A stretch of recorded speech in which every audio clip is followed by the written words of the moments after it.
Hello guys, कैसे हैं आप। उम्मीद करते हैं कि आप सब खैरियत से होंगे और हमारी दुआ है कि आप हमेशा खुश रहें, हंसते और मुस्कुराते रहें। मेरा नाम है मोहम्मद सफीक, मैं गुलाम सर और मैं मुजफ्फर इकबाल। और आज हम जिस वीडियो पर रिएक्शन देने जा रहे हैं, इस वीडियो का टाइटल है भाई एक कांग्रेस पर मुद्दा भी, कांग्रेस राम मंदिर नहीं जाना चाहती। तो इसके पीछे क्या लॉजिक है। तो वीडियो भाई काफ़ी सुशांत सर की अच्छी है। तो वीडियो करते हैं भाई स्टार्ट। अगर वीडियो पसंद आए तो वीडियो को लाइक, चैनल को सब्सक्राइब ज़रूर कीजिएगा। जब नरेंद्र मोदी कांग्रेस मुक्त भारत कहते थे तो कांग्रेस को बहुत बुरा लगता, लेकिन ऐसा लगता है कि अब कांग्रेस खुद नरेंद्र मोदी का काम आसान कर रही है। खुद कांग्रेस मुक्त भारत का काम खुद कांग्रेस कर रही है। सही बात। क्योंकि ऐसा नहीं होता तो कांग्रेस राम मंदिर की प्राण प्रतिष्ठा का निमंत्रण क्यों ठुकराती। जिस कार्यक्रम में जाने के लिए हर आदमी आतुर है कि कहीं से एक इनविटेशन आ जाता तो हम भी चले जाते। सही बात। ऐसे वक्त में जब पूरा देश भगवान राम की भक्ति में डूबा हुआ है, ऐसे वक्त में जब हर जगह भगवान राम के भव्य मंदिर और रामलला की प्राण प्रतिष्ठा की चर्चा हो रही है, ऐसे वक्त में जब 500 सालों के संघर्ष के बाद 22 जनवरी के ऐतिहासिक दिन का करोड़ों हिंदू भक्त इंतजार कर रहे हैं, उस वक्त में कांग्रेस ने निमंत्रण मिलने के बावजूद कह दिया कि ना बॉस, हम ना जाएंगे राम मंदिर के उद्घाटन। लोग हैरान रह गए। कई लोग तो, बहुत तो नहीं हुए, उनको पता था कि कांग्रेस न जाने वाली, लेकिन बहुत लोग हैरान भी हुए कि बॉस ये लोग राम मंदिर के कार्यक्रम में नहीं जाएंगे, ये तो पॉलिटिकल ब्लंडर है। लेकिन ये निर्णय क्यों हुआ होगा मैं आपको बताऊंगा आगे। लेकिन उससे पहले ये देखिए कि राम मंदिर ट्रस्ट की तरफ से सबको ससम्मान बुलाया जा रहा था। पहले तो लोग कह रहे थे कि यार मोदी बुलाएंगे ही नहीं। मोदी ने अपना कोई काम कभी नहीं छोड़ा। कांग्रेस के 3 नेताओं को राम मंदिर की प्राण प्रतिष्ठा का न्योता मिला था। इन तीनों नेताओं के नाम आपको याद दिला देता हूं कि ये 3 नेता कौन थे जिनको बुलाया गया था और किस हैसियत से बुलाया गया था। एक नाम था सोनिया गांधी, जिनको इनविटेशन गया था। सोनिया गांधी, इनको इनविटेशन गया था। सोनिया गांधी को इसलिए गया क्योंकि वो कांग्रेस संसदीय दल के अध्यक्ष हैं, तो उनको न्योता गया। दूसरा नाम था खड़गे साहब का, मल्लिकार्जुन खड़गे, इनको इसलिए गया क्योंकि ये कांग्रेस के अध्यक्ष हैं। और तीसरा नाम था अधीर रंजन चौधरी। अधीर रंजन चौधरी को इसलिए गया न्योता क्योंकि अधीर रंजन चौधरी जो हैं वो लोकसभा में कांग्रेस सबसे बड़ी पार्टी और उसके नेता हैं। ये 3 लोगों को न्योता गया। इन्होंने कहा हम नहीं आएंगे, हम नहीं आएंगे, हम नहीं आएंगे रामलला के कार्यक्रम। जो लोग हैं वो माथा पीट लिए बॉस कि कौन इनके पॉलिटिकल स्ट्रेटेजी बनाता है, लेकिन इनकी स्ट्रेटेजी भी अभी आपको समझाऊंगा। न्योता मिलने के करीब 3 हफ्ते के बाद कांग्रेस ने यह कह दिया कि जिन्हें न्योता दिया गया है वो नहीं जाएंगे। कांग्रेस क्या कह रही है कि कांग्रेस संसदीय दल की अध्यक्ष सोनिया गांधी, खड़गे साहब और अधीर रंजन चौधरी मंदिर उद्घाटन के मौके पर नहीं जाएंगे। उद्घाटन में जाना या नहीं ये तय करने में ही कांग्रेस पार्टी को 20 दिन लग गए। जब न्योता मिला तो कांग्रेस ने यही कहा था कि देखते हैं, 22 जनवरी को देखेंगे, अभी विचार कर रहे हैं। कई दिनों तक सस्पेंस बनाने के बाद आज कांग्रेस ने राम मंदिर के उद्घाटन से दूरी बना ली। न्योता ठुकराने की जो वजह कांग्रेस ने बताई वो भी बहुत गजब है बॉस। करीब 20 दिन की दुविधा के बाद कांग्रेस को अब समझ में आया कि हम इस कार्यक्रम में नहीं जाएंगे, बीजेपी तो राजनीति कर रही है। अरे बॉस, आपको 20 दिन में समझ में नहीं आया कि बीजेपी राजनीति कर रही है या नहीं? आपको 20 दिन लग गया समझने में क्या? अगर बीजेपी राजनीति कर रही है तो राम मंदिर को सियासी प्रोजेक्ट बीजेपी ने बना दिया, इनको 20 दिन लग गया समझने।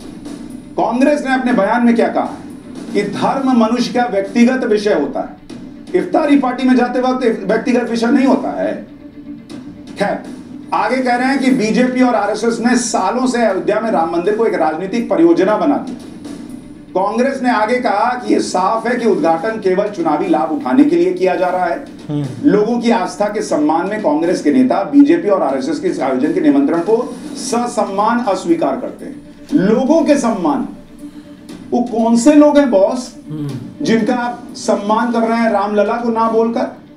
और बीजेपी और आरएसएस का कार्यक्रम हो गया। करोड़ों हिंदू क्या सब बीजेपी आरएसएस को वोट करते हैं? 100 करोड़ हिंदुओं का वोट जाता है क्या बीजेपी को? और रामलला को आपने खुद ही बीजेपी का बना दिया। और ये सब बात कहने में भी इनको 20 दिन क्यों लगे बॉस? आपको पहले नहीं समझ में आया कि आरएसएस बीजेपी का कार्यक्रम है? ये तो पहले दिन भी कह सकते थे आप, लेकिन पहले दिन उन्होंने नहीं कहा। क्यों? क्योंकि अपनी रणनीति बना रहे थे। उस रणनीति के बारे में आगे बताऊं। लेकिन कई लोगों ने तो पहले दिन कहा था, जैसे लेफ्ट ने पहले दिन कह दिया था कि उनके नेता राम मंदिर उद्घाटन में नहीं जाएंगे। केरल में कांग्रेस की सहयोगी मुस्लिम लीग ने भी अयोध्या जाने का विरोध किया था, वो क्यों ही आएंगे भाई? ममता बनर्जी की पार्टी टीएमसी ने भी संकेत दिए थे कि वो प्राण प्रतिष्ठा में नहीं जाएंगे। तो खुल के ना बोलिए बॉस, 20 दिन कौन बात कर लिए। लेकिन कांग्रेस ने यह फैसला लेने में 20 दिन इसलिए लगाए कि कांग्रेस इस बात का आकलन कर रही होगी कि न्योता स्वीकार करने पे कितना पॉलिटिकल फायदा होगा और न्योता ठुकरा देंगे तो क्या। और कांग्रेस पार्टी के मंथन से यही निचोड़ निकला होगा कि राम मंदिर के उद्घाटन से दूर रहना चाहिए। ये लोग कितना दिमाग लगा के क्या सोचे होंगे मैं आपको बताता हूं। इन लोगों ने बहुत घोड़े दौड़ाए होंगे तो ये सोचा होगा कि बहुत संभव है, इनको ये लगा होगा कि अगर वो राम मंदिर के उद्घाटन पर गए तो भी राम मंदिर बनाने का श्रेय तो मोदी जी को जाना है। राम मंदिर की भव्य प्राण प्रतिष्ठा से हिंदू वोट तो नरेंद्र मोदी के पाले में जाएगा, तो फिर हमारे जाने से फायदा क्या। कांग्रेस ने यह भी अनुमान लगाया होगा कि उद्घाटन में जाने से कोई फायदा नहीं होगा, लेकिन मुस्लिम वोट चला जाएगा। यूपी में मुस्लिम वोटों की अच्छी खासी तादाद है। यहां अयोध्या का मुद्दा सियासी तौर पर भी काफी संवेदनशील है, इसलिए कांग्रेस का यह भी कैलकुलेशन रहा होगा कि मुस्लिम वोटों को काहे नाराज करें। इन्होंने अपने मन से मान लिया कि हर हिंदू जो है वो नरेंद्र मोदी को वोट देगा। कांग्रेस ये भूल गई कि ऐसा नहीं है कि सारे हिंदू नरेंद्र मोदी को ही वोट देते हैं, और ऐसा भी नहीं है कि सारे हिंदू मंदिर के नाम पर ही मोदी को वोट दे देंगे। तो राम मंदिर के उद्घाटन पर अपनी हाजिरी लगाकर कांग्रेस ऐसे वोटों को कैटर कर सकती थी। कितने ऐसे लोग हैं जो हो सकता है नरेंद्र मोदी को ना वोट करते मंदिर के नाम पर, लेकिन आप रामलला का सम्मान कर रहे हैं तो आपको वोट देते। आपने तो उनको कहा कि ना हम हमको नहीं चाहिए तुम्हारा वोट, एक तरह से ये कह दिया। नया वोटर, फर्स्ट टाइम वोटर, सबको आपने किनारे लगा दिया सिर्फ इसलिए कि भाई उधर सब तो मोदी को जाना है और इधर हमको मुसलमान वोट मिल जाए। कांग्रेस के लाखों अपने कार्यकर्ता भी हैं भाई, लाखों हिंदू कार्यकर्ता भी तो हैं कांग्रेस के, उनका भी तो मनोबल टूटेगा। क्योंकि जब वो ग्राउंड पर वोटरों के बीच जाएंगे, वोटर नहीं पूछेगा कार्यकर्ता से कि काहे जी तुम्हारे नेता क्यों नहीं आए राम मंदिर के कार्यक्रम को, क्या जवाब देगा कार्यकर्ता। वो कार्यकर्ता अंदर से हिंदू नहीं है, वो कार्यकर्ता अंदर से खुश नहीं होगा कि राम मंदिर बन रहा है। सारे कार्यकर्ताओं का मनोबल तोड़ दिया, उसके बाद चुनाव हारेंगे तो कहेंगे ईवीएम में गड़बड़ी है।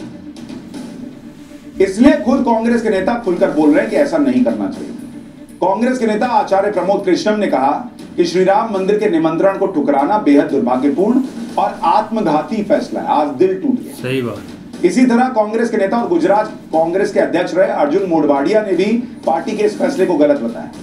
उन्होंने कहा कि भगवान श्री राम आराध्य देव हैं, यह देशवासियों की आस्था और विश्वास का विषय। कांग्रेस को ऐसे राजनीतिक निर्णय लेने से दूर रहना चाहिए। यानी कांग्रेस के अंदर ही लोग, कार्यकर्ता तो बेचारा क्या ही बोलेगा, वो पहुंच पाएगा राहुल गांधी तक, सोनिया गांधी तक, लेकिन कांग्रेस के नेता लिख रहे हैं कि भैया ये ब्लंडर कर दिया तुमने। यानी कोई पैर पे कुल्हाड़ी मारता है, कांग्रेस वाले जाके कुल्हाड़ी खरीद के लाके पैर पे मारे। क्योंकि इस देश की हिंदू जनता भले ही किसी पार्टी का समर्थन करती है, लेकिन भगवान राम के मामले में सब एक है। सबको राम मंदिर की प्राण प्रतिष्ठा का इंतजार है, सबके अंदर 22 जनवरी को लेकर उत्साह है, सबने मंदिर के निर्माण में अपना सहयोग दिया। और ये कैसे नेता है बॉस, इन लोगों को पब्लिक का सेंटिमेंट, ग्राउंड पे क्या सेंटिमेंट चल रहा है सब समझ ही में नहीं आता है क्या। कौन बात का पॉलिटिक्स करते हैं, नरेंद्र मोदी यही ना नब्ज पकड़ते हैं। कौन बात के नेता हैं कि आपको समझ में नहीं आ रहा है कि राम मंदिर की लहर चल रही कि नहीं चल रही, और खाली मुस्लिम वोट से जीत जाइएगा। इतने बड़े काम को जो पूरा सनातन समाज और हिंदू समाज मिलकर कर रहा है, उस काम में जाने से कोई कैसे मना कर सकता है, खास तौर पर राजनीतिक दल जिन्हें जनता की नब्ज पकड़नी और समझनी होती है। आप तो पब्लिक से कट रहे हैं और कांग्रेस एक के बाद एक ऐसे फैसले कर रही है जिसे खुद कांग्रेस के लोग आत्मघाती कर रहे हैं। कांग्रेस के अंदर भी कई और नेता ये मानते हैं कि राम मंदिर से इस तरह की दूरी बनाना सही नहीं है, इससे पार्टी को नुकसान होगा। हिमाचल प्रदेश में तो कांग्रेस के मंत्री विक्रमादित्य सिंह को भी राम मंदिर का न्योता मिला है। विक्रमादित्य सिंह ने न्योता मिलने पर आरएसएस और विश्व हिंदू परिषद का आभार जताया। विक्रमादित्य खुलकर कह रहे हैं कि कार्यक्रम में शामिल होना उनका सौभाग्य है। विक्रमादित्य सिंह कौन है? हिमाचल में कांग्रेस के पूर्व सीएम वीरभद्र सिंह के बेटे हैं। सोनिया गांधी नहीं जाएंगी, वीरभद्र सिंह का बेटा जाएगा। कांग्रेस ने बीजेपी को बैठे बैठाए मौका दे दिया कि वो कांग्रेस के खिलाफ एंटी हिंदू होने का माहौल बनाए। बीजेपी के नेताओं ने यह माहौल बनाना शुरू भी किया। एक बार आप केंद्रीय मंत्री स्मृति ईरानी को भी सुनिए, फिर आगे की बात बताता हूं। सोनिया जी के नेतृत्व में जिस पार्टी ने कोर्ट में दस्तावेज दिया था कि भगवान राम का कोई अस्तित्व नहीं, उस कांग्रेस पार्टी के नेतृत्व ने पुण्य अयोध्या धाम में, राम मंदिर में प्राण प्रतिष्ठा के आमंत्रण को ठुकराया कि इंडिया अलायंस ने सोनिया जी के नेतृत्व में, कांग्रेस के नेतृत्व में बार बार सनातन धर्म की उपेक्षा की, अपमानित किया। और अब इंडिया अलायंस के नेताओं द्वारा प्राण प्रतिष्ठा के पुण्य आमंत्रण को ठुकराना उनकी सनातन विरोधी सोच को दर्शाता है। बीजेपी कह रही है कि कांग्रेस की सनातन विरोधी सोच है। अभी मैं थोड़ी देर में राम मंदिर का इतिहास भी आपको बताऊंगा कि नेहरू ने क्या किया था। आपको समझ में आ जाएगा कि यह कोई बहुत बड़ी बात कांग्रेस के लिए नहीं है जो इन्होंने किया। आपको कनेक्शन दिखा दूंगा नेहरू से, आपको पता चल जाएगा कि यही होना ही था, ये लोग कभी नहीं जाने वाले थे। लेकिन यहां एक बात और है कि जब जब देश में नया काम, कोई ऐतिहासिक काम हुआ है हाल फिलहाल के सालों में, कांग्रेस ने उसका बॉयकॉट ही किया है। 28 मई 2023 को देश की नई संसद का उद्घाटन हुआ, कांग्रेस ने संसद के उद्घाटन कार्यक्रम का बहिष्कार कर दिया। भाई 2017 में संसद के मिडनाइट सेशन के दौरान देश में जीएसटी लागू हुआ, कांग्रेस ने इस सत्र का ही बहिष्कार कर दिया। G20 के मौके पर राष्ट्रपति के स्टेट डिनर का आयोजन हुआ, कांग्रेस के मंत्रियों ने इसका बहिष्कार कर दिया, राष्ट्रपति के डिनर में नहीं गए लोग। 2021 में तत्कालीन राष्ट्रपति कोविंद के भाषण का बहिष्कार किया था इन लोगों ने। 2019 में प्रणब मुखर्जी को भारत रत्न मिला था, सोनिया और राहुल गांधी कार्यक्रम में नहीं गए, वो उन प्रणब मुखर्जी के लिए जो सालों साल कांग्रेस की सेवा की। इसी तरह से जब 2004 से 2009 तक यूपीए की सरकार थी, उस दौरान करगिल विजय दिवस नहीं मनाया गया। आप सोचिए कि नरेंद्र मोदी के विरोध के नाम पर ये लोग तय ही नहीं कर पा रहे हैं कि कब ये लोग देश के खिलाफ चले जा रहे हैं या देश की चीजों में शामिल नहीं हो रहे हैं।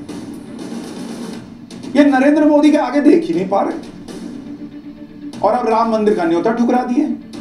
इसके पीछे एक वजह यह भी रही होगी कि इंडी गठबंधन की जिन पार्टियों को भर भर के मुस्लिम वोट मिलते हैं, वो सब राम मंदिर के उद्घाटन में नहीं जा रहे। जैसे ममता बनर्जी ने कल ही क्लियर कर दिया कि वो राम मंदिर से दूरी बनाने वाली है। ममता बनर्जी ने इसे बीजेपी की नौटंकी बताया।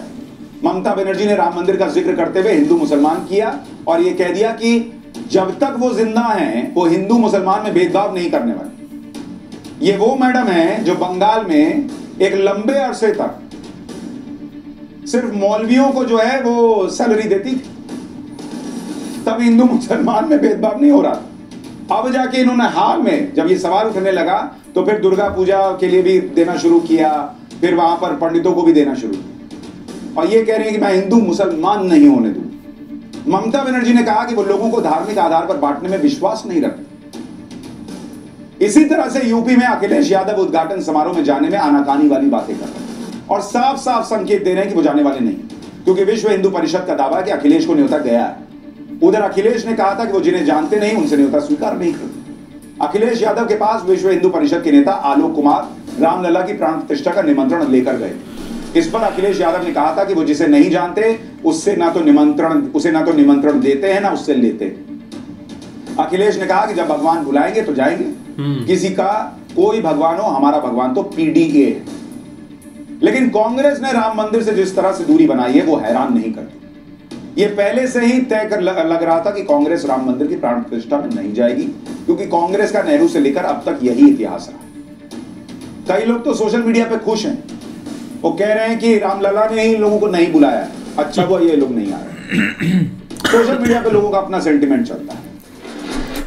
सही बात है, लेकिन देखो ना भाई, एक काफ़ी अब ना मतलब कि ये एक मुद्दा एक हवा पकड़ना स्टार्ट कर दिया है। लेकिन पहले हमने देखा था भाई एक लक्षद्वीप वाला जो मामला छिड़ा था ना, तब हमें पता चला था कि एक इंडिया यूनाइटेड होकर ना उन्होंने कैसे भाई एक मतलब के मालदीव की एक वाट लगा दी थी। जितने भी मतलब के होटल्स बुक्स थे या जिन्होंने जाना था टूर पर, उन्होंने भाई सब कैंसिल कर दिया। खास करके इंडिया के लोग थे, उसमें कोई मतलब कि तब नहीं पार्टीबाजी नहीं हुई थी, यहाँ तक कि एक पूरे स्टार आ गए थे बीच में उस मुद्दे में।